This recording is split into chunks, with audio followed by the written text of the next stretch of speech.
लीजिए।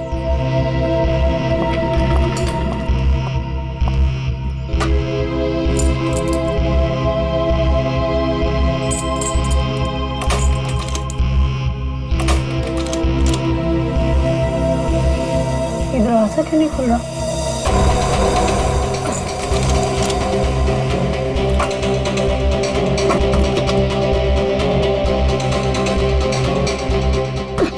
अरे अमृता जी, क्या हुआ? आप इतनी परेशान क्यों लग रही है? क्या हुआ? भाई साहब, ये दरवाजा पता नहीं क्यों नहीं खुल रहा, और आप थोड़ी सी मदद कर देंगे प्लीज? हाँ हाँ बिल्कुल। लाइए चाबी।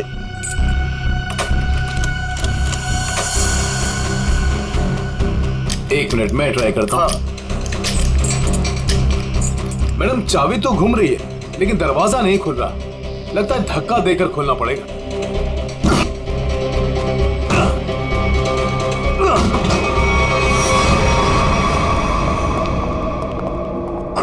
हाँ?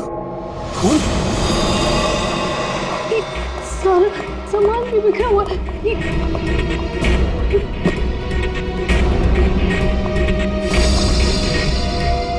चप्पल? ये मेरे तो नहीं है।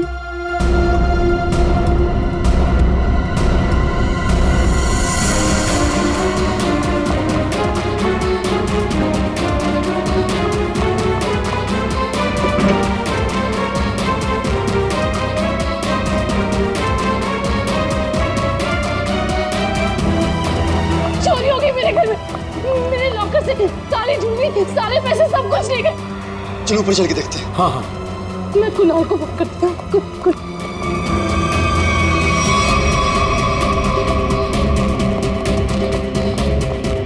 ये कुणाल का नंबर क्यों नहीं लगा?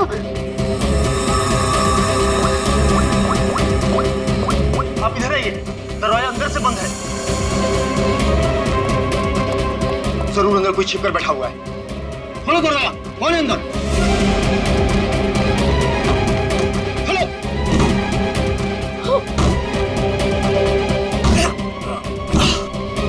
दरवाजा खोलो।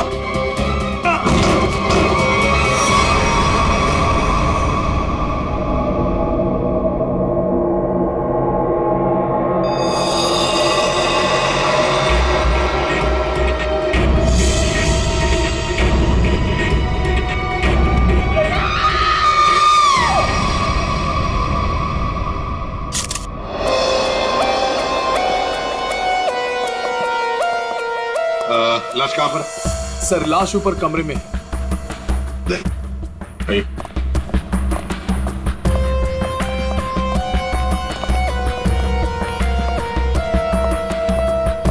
आपके घर का सीसीटीवी और रिकॉर्डर मिसिंग है। गेट से वॉचमैन गायब है।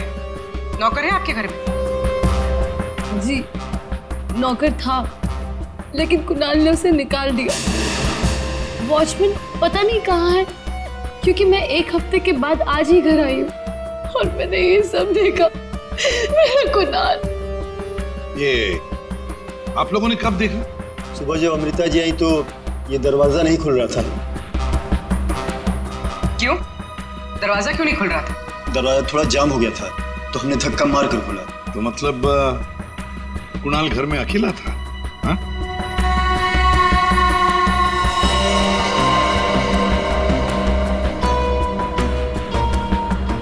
छाती पे गोली मारी है। कुणाल घर में अकेला था।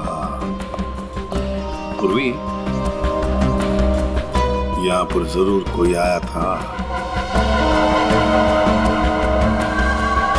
हाँ सर, और चोरी करने लगा। कुणाल ने उसे देख लिया होगा, इसलिए शायद चोर ने कुणाल का खून कर दिया।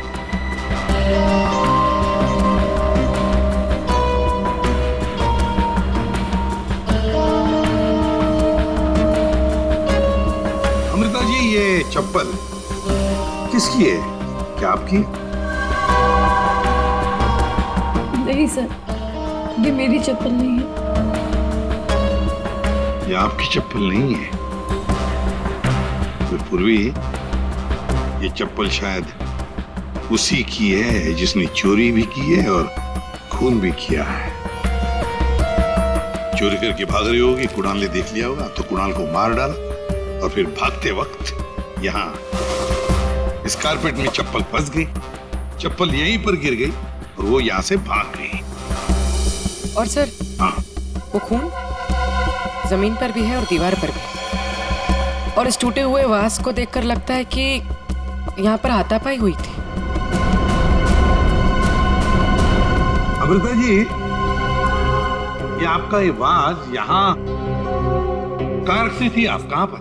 जी वहाँ। इसका मतलब पूर्वी जिसने भी ये किया ना, उसने ये वाज वहां से उठाकर यहाँ कुणाल को मारा होगा। बहुत बड़ी जख्म हो गई तो खून यहाँ दीवार पर भी उड़ा और जमीन पर भी गिरा।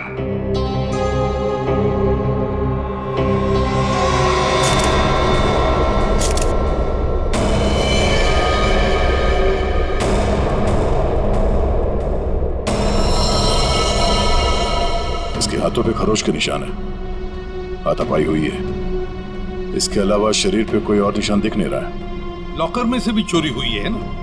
कहां पर है लॉकर? सर उस तरफ।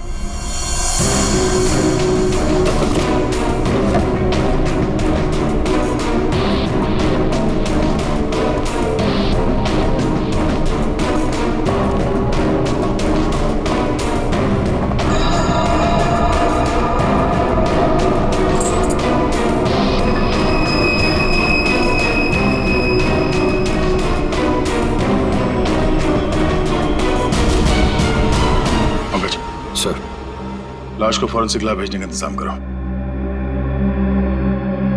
अमृता जी, ये चाबी किसकी है? मेरा मतलब है काहे की चाबी है ये? सर कुणाल के पास एक डुप्लीकेट की थी घर की, हो सकता है ये वही चाबी हो। पूर्वी, जरा चेक करो तो, देखो जरा। सर, आ दे। लगता है कोई घर में चोरी करने के इरादे से घुसा होगा। इस कुणाल ने पकड़ने की कोशिश की, पकड़े जाने के डर से चोर ने कुणाल की हत्या कर दी। लगता तो वैसे ही है दया, बिल्कुल वैसे ही लगता है। सर, हाँ, ये चाबी मेन डोर की है। ये लो, मेन डोर की चाबी। दया, वजह की बात ये है कि यहाँ इस कमरे में दीवार पर खून है और जमीन पर भी, और कुणाल की लाश ऊपर वाले बेडरूम में।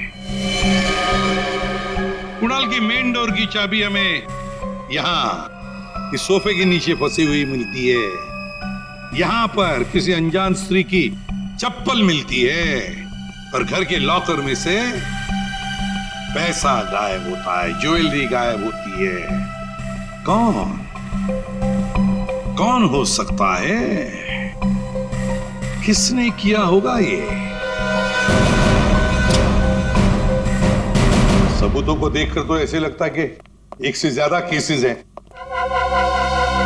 चोरी हुई पहले, कुणाल का खून हुआ, लेकिन एक बात समझ में नहीं आ रही है कि कुणाल का खून हुआ हॉल में। हॉल में खून के दाग भी है, दीवार पर भी है, और उसकी बॉडी मिली ऊपर वाले कमरे में। तो लाश को हॉल से लेकर ऊपर ले जाने तक बीच में कहीं तो खून के दाग मिलने चाहिए, कहीं तो खून के छींटे होने चाहिए। मतलब साफ है सर कि हॉल में किसी दूसरे आदमी का भी खून हुआ है, लेकिन किसका है? तो अजीब सा कोई आता है, कुणाल का खून करता है, चोरी भी करता है, फूलदान फेंक के किसी आदमी को हॉल में मारता भी है और फिर निकल जाता है या निकल जाती। एक तरीका है, फ्रेडी, एक काम करो सर। जिस वक्त कुणाल का खून हुआ, पता लगाओ उस वक्त उसके घर के आसपास वाले इलाके में कौन से फोन नंबर्स एक्टिव थे।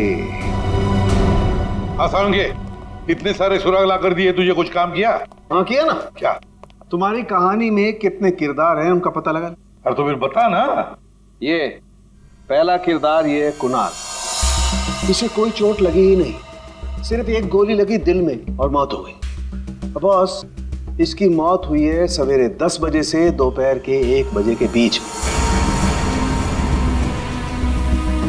और वो जो लिविंग रूम में जो जमीन पर और दीवार पर जो खून के धब्बे थे, रिपोर्ट ये बताती है कि वो खून कुणाल का नहीं है।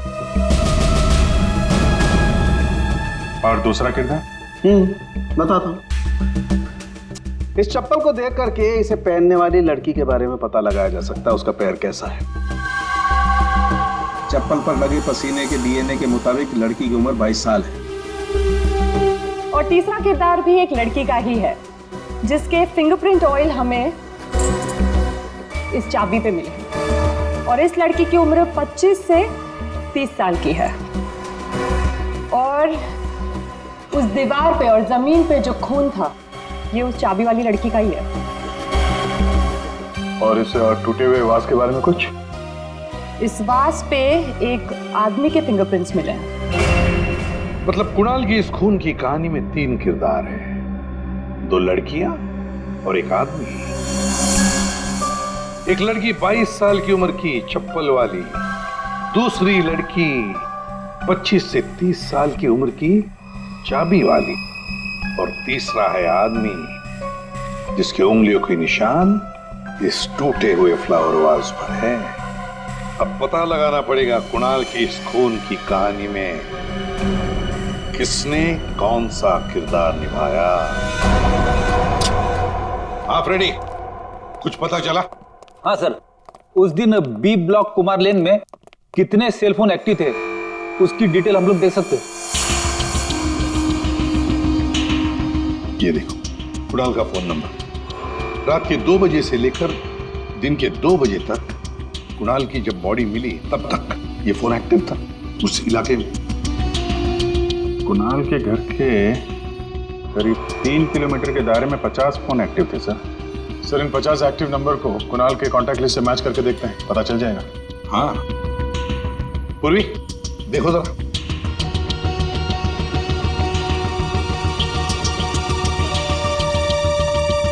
मिल गया। नंबर है 0654211109। इसका नाम शाइना है। शाइना? तो मतलब ये शाइना वहां पर थी जब कुणाल का खून हुआ।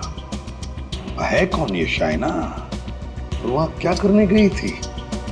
खून या चोरी? दर्द हो रहा है, बहुत दर्द हो रहा है। Excuse me? आप लोग? हम लोग CID से हैं। CID? क्या हुआ?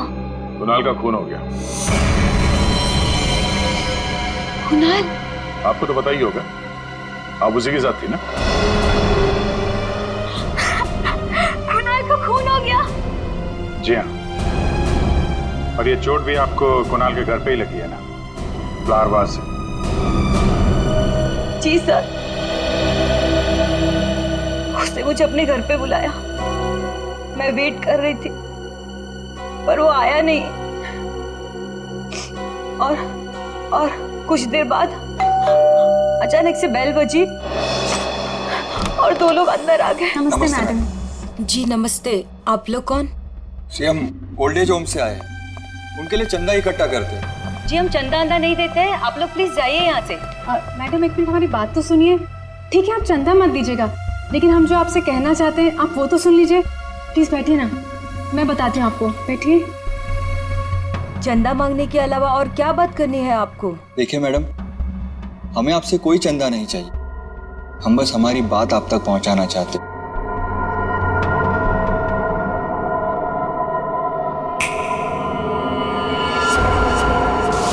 सर, उस वक्त मुझे पता भी नहीं था कुणाल मर गया है। और जब मुझे वापस होश आया तो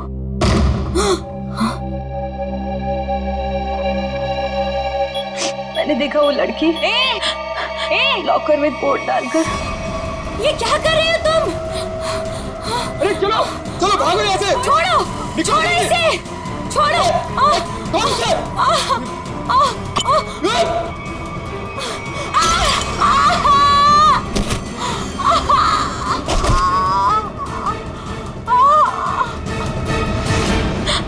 सर उसने लॉकर तोड़ा नहीं।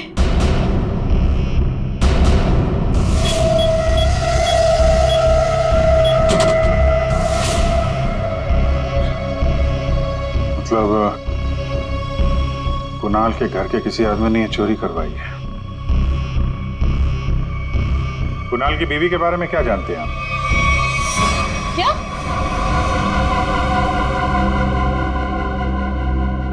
कुणाल की गर्लफ्रेंड थी? जी हाँ, शाइना नाम है उसका। जब आप अपने मायके में थी तो शाइना वहां आपके पति के साथ मौजूद थी। अफसोस है इन बातों का जिक्र हमें कुणाल के मरने के बाद करना पड़ रहा है, लेकिन ये बातें बहुत जरूरी है क्योंकि जब कुणाल का खून हुआ और घर में चोरी हुई तो शाइना वहां मौजूद थी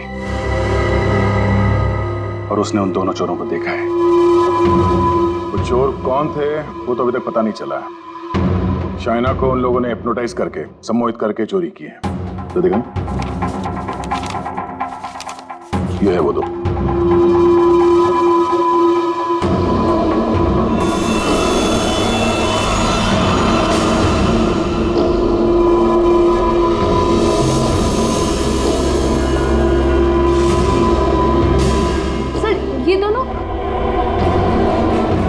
ये दोनों तो यहाँ पर भी आए थे। कुणाल की मौत से ठीक एक दिन पहले। और जब मुझे होश आया तब मेरा लॉकर खाली था। मैं कुणाल के खून से इतनी डिस्टर्ब थी कि उस वक्त आप लोगों को ये बात नहीं बता पाई। लेकिन सर, ये दोनों वहां कैसे पहुंचे? आपके घर के सारे लॉकर्स कोड डाल के खोले गए। इसका मतलब यही है कि इस सब में आपके घर का ही कोई आदमी शामिल है। लेकिन हमने तो पासवर्ड कभी किसी को नहीं बताया। हाँ, उसे जरूर पता होगा। उसे किसे? रचना को। कुणाल की कजन सिस्टर है वो। उसे जरूर पता होगा। प्लीज प्लीज कुछ कर दो, प्लीज प्लीज भाभी, प्लीज प्लीज भैया से बात करो। मैं कहाँ छोड़ने से पैसे भी नहीं हो। रचना हमारे साथ रहती थी, लेकिन 1 महीना पहले कुणाल ने उसे घर से बाहर निकाल दिया था।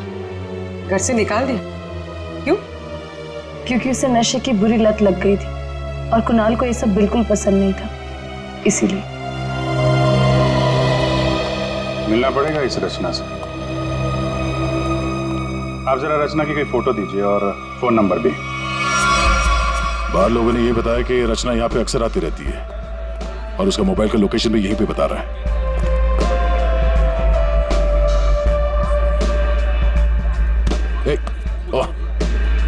संभालिए अपने आप को।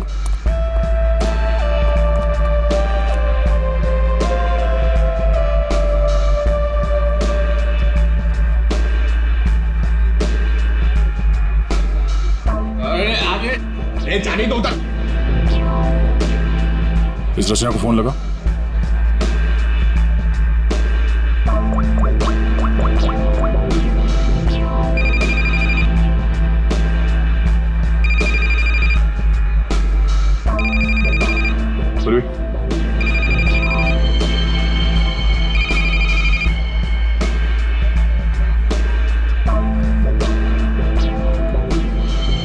रचना, रचना।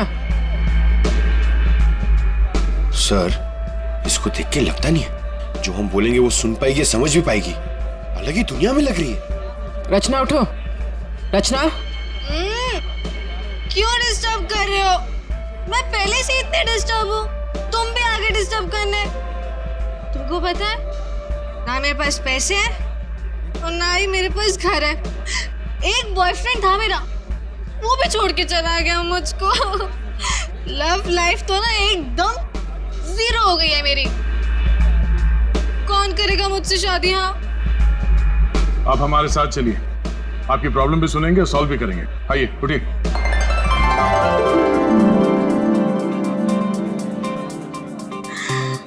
दूल्हे राजा,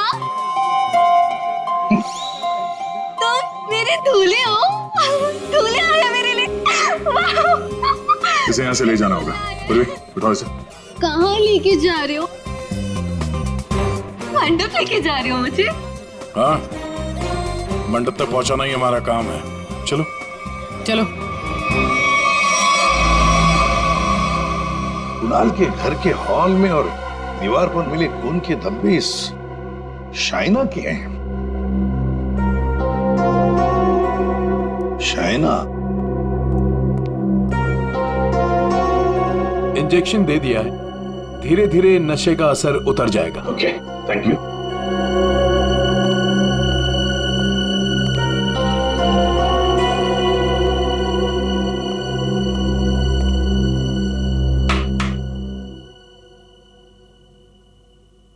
मैं कहाँ हूं?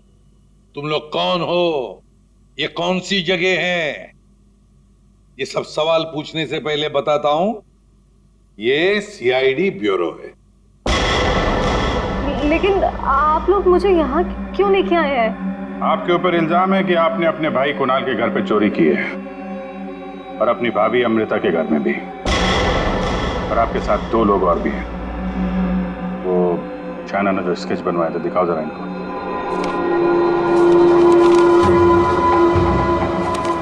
ये हैं वो दोनों। और जैसा हमें लगता है कि ये लोग हिप्नोटाइज करके लोगों को लूटते हैं और आप इनसे मिली हुई हैं। नहीं सर, मैंने कोई चोरी नहीं की है सर। तो फिर आपके भाई कुणाल के घर के लॉकर का कोड इन्हें कैसे मालूम था? आप इस घर की मेंबर हैं। कुणाल और अमृता के अलावा सिर्फ आप हैं जिसे इस कोड के बारे में मालूम है। एक और आदमी था जिसे इस बारे में पता था। कौन? केकड़ा नाम है उसका। केकड़ा? ये क्या चीज है? मतलब कौन है ये? सर, केकड़ा ड्रग सप्लाई करता है। मैं भी ड्रग्स उसी से ही लेती हूँ। केकड़ा का मुझ पे बहुत कर्जा था। नशे की हालत में उसने मुझसे लॉकर का कोड पूछ लिया। और ये दोनों? सर, ये दोनों केकड़ा के गैंग के मेंबर्स हैं और लोगों को हिप्नोटाइज करके उनके घरों में चोरी करते हैं। केकड़ा कहाँ मिलेगा? माफ करना भाई, बिना अपॉइंटमेंट के सीआईडी तुमसे मिलने चली आई। सीआईडी? लेकिन मैंने तो कुछ नहीं किया। केकड़ा, ये दोनों तुम्हारे लिए काम करते हैं। तुमने इन दोनों को अमृता के घर भेजा था। ये लोग लोगों को हिप्नोटाइज करते हैं। कभी कभी धंधा बड़ा डाउन होता है ना, तो अब लोगों को बेवकूफ बना के पैसा कमाते हैं। ये दोनों मेरे ही गैंग के, सोहन और रिंकी इनका नाम है, और रचना ने मुझे कुणाल के लॉकर का कोड बताया था। और तुमने इन दोनों से खून भी करवाया कुणाल का? हाँ? खून? कुणाल का खून? मैंने नहीं किया। मुझे इस बारे में कुछ भी नहीं मालूम। मैंने तो सिर्फ चोरी करने के लिए भेजा था। कुणाल के घर से चोरी किया हुआ सारा माल मुझे देकर उन लोग चले गए। लेकिन अब कभी चोरी नहीं करेंगे। नहीं करेंगे? नहीं करेंगे। अबे करेंगे। चोरी करवानी है, उनको फोन करो और बोलो एक चोरी और करनी है, समझे? और कहां चोरी करनी है वो हम बताएंगे। देखिए मैम, हम एक खून की तहकीकात कर रहे हैं। उसमें कुछ लोगों को सम्मोहित करके उनके पैसे और जेवर चुराए गए हैं। जी, आप एक हिप्नोटिस्ट हैं, इसलिए हमें आपकी मदद चाहिए। हाँ, ताकि उन्हें पकड़ते वक्त हम हिप्नोटाइज ना हो जाए। सम्मोहनी विद्या का प्रयोग करने के लिए ज्यादातर आंखों का प्रयोग किया जाता है, जिससे कि वो हिप्नोटाइज और सम्मोहित कर सके। अगर आप लोगों को इन चोरों से बचना है तो खुद को ये विश्वास दिलाना होगा कि हमें कुछ भी नहीं हो सकता, क्योंकि जब तक आप खुद नहीं चाहेंगे आप लोगों को कोई भी सम्मोहित नहीं कर सकता। जब आपको ये आभास हो जाए कि कोई आपको सम्मोहित करना चाहता है तो खुद से कहिए कि मैं एकदम ठीक हूँ, मुझे कुछ भी नहीं हो सकता, आई एम ऑल राइट। बस फिर आपको कोई भी सम्मोहित या हिप्नोटाइज नहीं कर सकता। अच्छा, तो ये तरीका है सोहन और रिंकी के सम्मोहन से बचने का।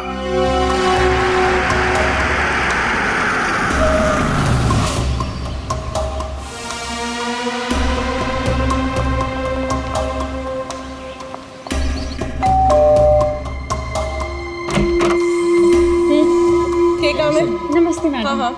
कि वो हम टमाचम वॉशिंग पाउडर बेचने आए हैं। और एक मैंने नहीं चाहिए कोई वॉशिंग पाउडर। अटेसू चले जाओ। अरे मैडम सुनिए तो, एक बार यूज करने के बाद आपको साल भर हमारा ये पाउडर फ्री मिलेगा। हाँ जी। के बोलो फ्री मिलोगो? अरे सुनते हैं, अरे कुक कपड़ा साफ करने वाला पाउडर बेचने आए हैं, कह रहे हैं एक बार इस्तेमाल करने पे साल भर का मुफ्त में देंगे। क्या बोली? हाँ। मुफ्त में देंगे? अरे तो छोड़ क्यों आई? ले आओ उनको। अरे भाई अंदर आओ। अरे आजा। अंदर आओ, अंदर आओ। मैडम आप बाल्टी में थोड़ा सा पानी तो लाइए। हाँ। सर, अब आपको बताएंगे इस पाउडर का प्रयोग कैसे करना है।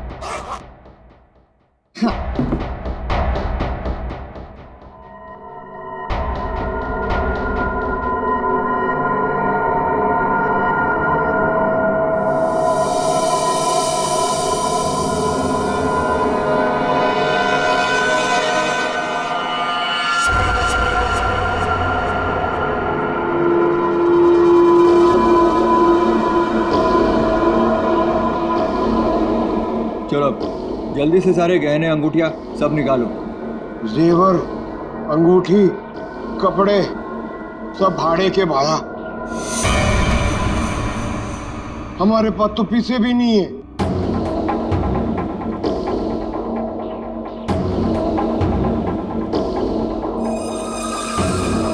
अच्छा तो एक काम करो, घर पे जितना भी कैश है ना वो सब निकाल के यहाँ ले आओ। घर तो खाली है, घर में कुछ भी नहीं, घर भी भाड़े को है। यार, ये कहाँ कंगालों के घर भेज दिया हमें चोरी करने के लिए केकड़े ने। ओए, तुम दोनों अब जलते हुए कोयले पर खड़े हो। चलो।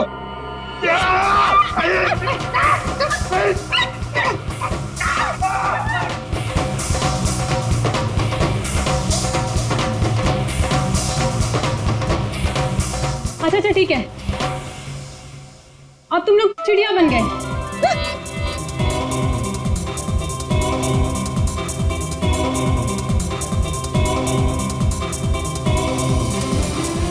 अरे बस करो, क्या कर रहे हो तुम लोग? आप लोग कौन है? घबराइए नहीं भाई साहब, हम तो सिर्फ ये पता करने आए थे कि वो 22 साल की चप्पल वाली लड़की कौन और वास फेंक के किसने मारा था। अभी सब क्लियर हो गया। और हम लोग हिप्नोटाइज हुए ही। पूछो क्यों? क्योंकि हमने तुम्हारी आंखों में देखा ही नहीं। अरे कहां भाग रहे? इतनी जल्दी भी क्या है? खून किया तुम लोगों ने, अब तुम दोनों की धुलाई होगी, वो भी इस चमाचम पाउडर से।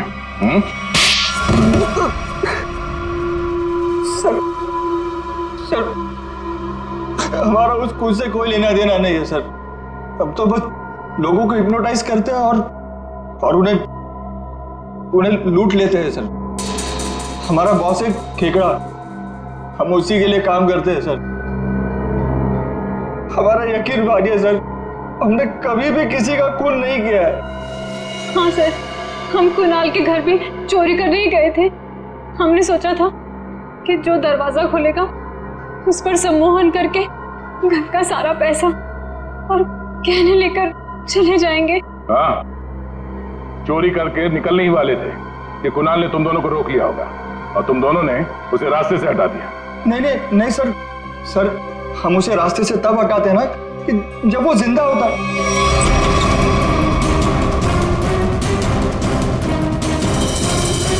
सर, वो तो पहले ही मर चुका था।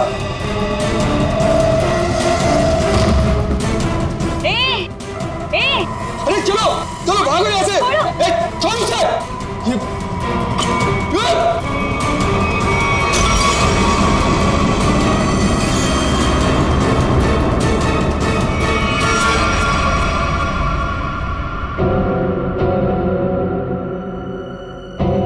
अगर उसे इन दोनों ने नहीं मारा तो किसने मारा? सालुंके, ये चप्पल और तूने जो बताया ना कि ये 22 साल वाली लड़की का चप्पल है, वो लड़की, इन दोनों चीजों का हमारे केस के लिए कोई फायदा नहीं हुआ। चोरी पकड़ी गई, चोर भी पकड़े गए, चोरी सॉल्व हो गई, पर खूनी और खून वही के वही है।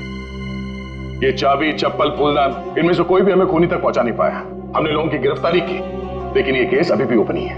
अरे यार, तुम लोगों की तरह हम भी खूनी का पता लगाने की कोशिश कर रहे हैं। जितने भी सबूत मिले ना, उनको दोबारा से चेक किया है। फिर क्या? अभी भी ऐसा कुछ है बॉस मेरे पास, जिसका जवाब तुम लोगों को ढूंढना पड़ेगा। तो ये कब बताएगा? तारिका? Yes sir.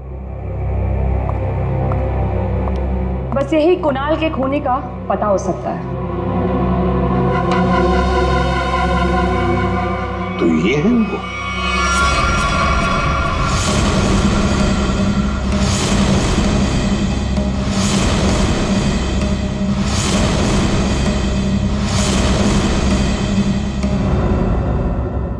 रिंकी और सोहन और रिंकी, तुम तो कह रहे थे कि तुम्हारे पास कोई गन ही नहीं, पर हम तुम्हारी बातों पर कैसे यकीन करें? तुम्हें तो किसी ने देखा भी नहीं। क्यों?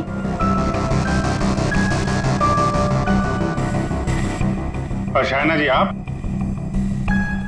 तो चोरी के वक्त वहां पे थी, फिर होश में आने के बाद वहां से चली गई, किसी को कुछ नहीं बताया? हैं? सर, मैं कुणाल की गर्लफ्रेंड थी और मुझे अपनी इज्जत बचानी थी, और उसकी बीवी कभी भी आ सकती थी। और तुम? खेकड़ा, चोरी, लूट, नशे का धंधा, इतना बड़ा बिजनेस करते हो, गन तो रखते ही होंगे। हाँ? ये ऐसा तो नहीं कि कुणाल को तुमने ही मार दिया? इस सोहन और रिंकी को कुणाल से बचाने के चक्कर में गोली चला दी, क्यों? सर, मेरा यकीन कीजिए, मैं चोरी लूटमार करवा सकता हूँ, लेकिन किसी का खून नहीं करवा सकता। और जो वक्त आपने बताया कि खून हुआ था, उस वक्त मैं सैलून में गया था बाल कटवाने।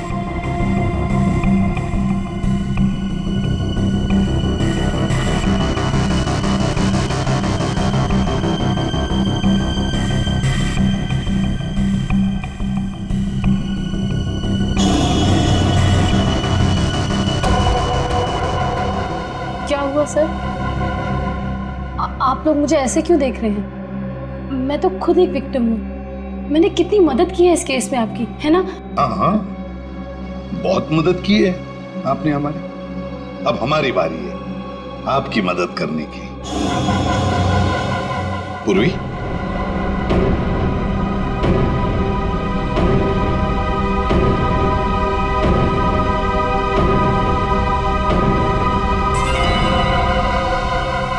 सुराग की सच्चाई छुपाई नहीं जा सकती। कुणाल के बाजू में वो अजीब सी खरोच याद है? अच्छा, ये खरोच के निशान हमें खूनी तक पहुंचाएंगे? हाँ बस, ये तीनों खरोच के निशान एकदम सीधी लाइन में, और इनके बीच की ये जो दूरी है, ये भी समान है। ये जो पहली और तीसरी लाइन है, ये बिल्कुल सेम है, लेकिन ये जो बीच वाला निशान है, ये बाद में शुरू हुआ है और आगे तक गया। एक बात तो साफ है कि ये खरोंच के निशान नाखून से नहीं बने हैं।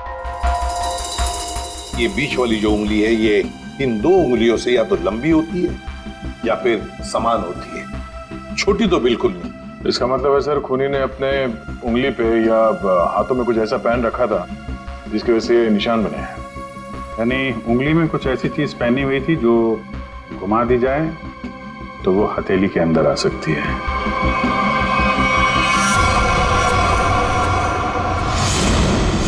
अमृता, ये तुम क्या कर रही हो?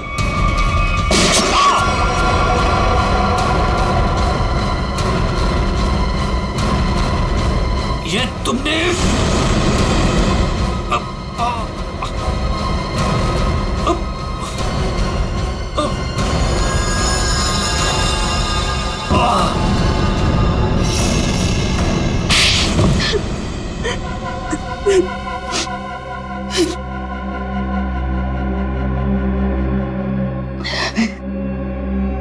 कुणाल को उसके किए की सजा मिलनी ही थी, वो मैंने दे दी। सर, वो एक धोखेबाज इंसान था, धोखा दिया था उसने मुझे। मेरे कई बार समझाने के बाद भी उसने शायना को नहीं छोड़ा। मैं क्या करती?